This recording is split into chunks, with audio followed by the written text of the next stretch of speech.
হযরত Sufian Thawri রাদিয়াল্লাহু তাআলা আনহুর নাম হয়তো আপনারা শুনেছেন। হযরত আলী রাদিয়াল্লাহু তাআলা আনহুর ছাত্র ছিল।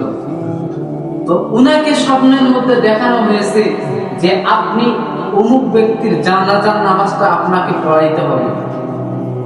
হযরত সুফিয়ান সাওরী রাদিয়াল্লাহু তাআলা আনহু ভাবলেন, এমন কোন দামি ব্যক্তি হইতে পারে যার কারণে আমাকে স্বপ্নের মধ্যে দেখানো হলো যে অমুক ব্যক্তির জানাজার নামাজ তোমাকে পড়াইতে হবে।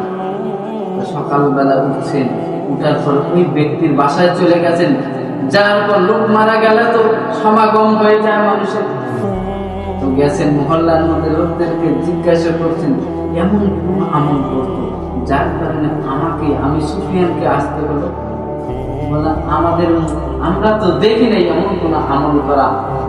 তো বলে এই লোকদের কাছে খবর পাওয়া গেল, বাসায় চলে গেছেন। তারপর তার স্ত্রীকে বললেন যে তোমার স্বামী এমন কোন আমল করতো, এমন কোন আমল করতো যার কারণে আমি সুফিয়ানকে আসতে হলো তার জানাজার নামাজ পড়ানোর জন্য।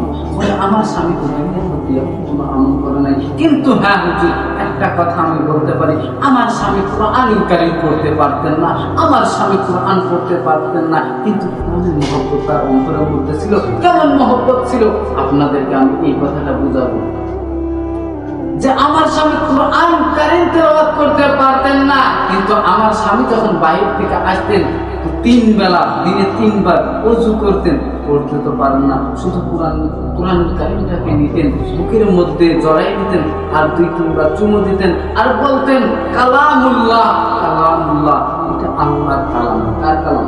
পড়তে পারেন না। তাহলে এইটাই হবে তার এত সুন্দর মৃত্যুর কারণ, যার কারণে আমি সুফিয়ান সাওরীকে আসতে হলো।